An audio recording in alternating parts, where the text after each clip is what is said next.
నాగేశ్వర్ గారు 6 నెలల్లోపే మనం తెలంగాణలో చూస్తున్నాం. అసెంబ్లీ లోక్సభ ఎన్నికలు కూడా ముగిశాయి. అయితే అప్పటికి ఇప్పటికీ కూడా ఈ ఫలితాల విషయంలో మీరు గమనిస్తున్న తేడాలేంటి సార్?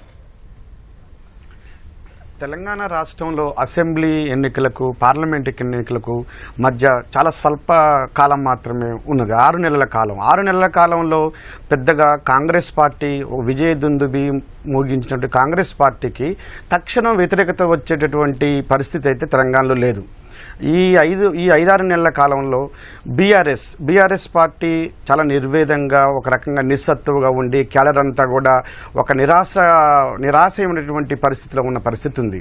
అంటే పార్లమెంట్ ఎన్నికల్లో ప్రధానంగా అసెంబ్లీ ఎన్నికల్లో ప్రధానంగా కాంగ్రెస్ బీఆర్ఎస్ పార్టీల మధ్య హోరాహోరీ పోరు కొనసాగింది. ఆ హోరాహోరీ పోరులో కాంగ్రెస్ పార్టీ విజయం సాధించింది. పార్లమెంట్ ఎన్నికలకు వచ్చేసరికి బీఆర్ఎస్ పార్టీ తన యొక్క ఆధిక్యాన్ని కానీ తన యొక్క పోటీని కానీ ఇవ్వలేకపోయింది. అదేవిధంగా గతంలో బీఆర్ఎస్ కాంగ్రెస్ మధ్య ప్రధాన పోటీ నుంచి ఇక్కడ షిఫ్ట్ ప్రధానమైనటువంటి జాతీయ పార్టీల మధ్య పోటీగా కొనసాగింది. అంటే కాంగ్రెస్కి ఆల్టర్నేటివ్గా బీజేపీ పార్లమెంట్ ఎన్నికల్లో రాగలిగింది కానీ బీఆర్ఎస్ పార్టీ నిలదొక్కోలేకపోయింది. బీఆర్ఎస్ పార్టీ నిలదొక్కోవడానికి రకరకాల ప్రయత్నాలు చేసింది. బీఎస్పీ పార్టీ రాష్ట్ర అధ్యక్షులు ఆర్ఎస్ ప్రవీణ్ కుమార్ గారిని వాళ్ళ పార్టీలో చేర్చుకున్నారు. ఆయా పార్టీల నుంచి వచ్చినటువంటి వాళ్ళని చేర్చుకున్నారు.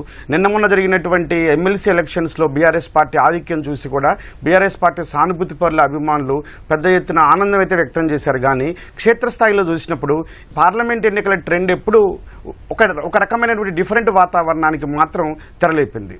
ఇందులో ప్రధానమైనటువంటి గమనించదగ్గ అంశాలు ఏంటి అంటే బీఆర్ఎస్ పార్టీకి సంబంధించినంత వరకు పార్టీ నాయకురాలు కవిత అరెస్ట్ అయ్యి ఉండటము, ఆ కవిత అరెస్ట్ అయినటువంటి విషయము ప్రజల్లో ఒక పాజిటివ్ పరమైనటువంటి వాతావరణాన్ని కాకుండా నెగిటివ్ చర్చకు ఎక్కువ దారితీసింది.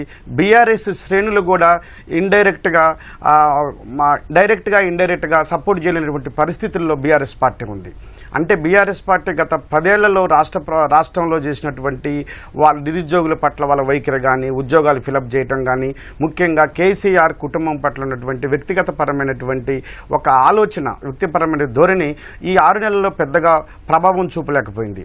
ఈ శూన్యాన్ని బీజేపీ పార్టీ సహజంగానే చోటు చేసుకోగలిగింది, సహజంగానే తనకు ఎన్క్యాచ్ చేసుకోగలిగింది.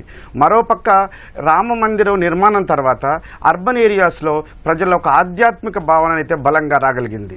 ముఖ్యంగా అర్బన్ ఉత్తర తెలంగాణలో ఎక్కడైతే బీఆర్ఎస్ పార్టీకి పట్టుంటుందో ఆ బీఆర్ఎస్కి పట్టున్నటువంటి ఉత్తర తెలంగాణ ప్రాంతం అంతా కూడా ఇవాళ బీజేపీ పార్టీ లీడింగ్లో ఉన్న పరిస్థితి కొనసాగుతూ ఉంది. హైదరాబాద్లో కూడా ఓవైసీ మినహాయిస్తే సికింద్రాబాద్లో కూడా వాళ్ళ పట్టు కొనసాగుతూ ఉంది. అంటే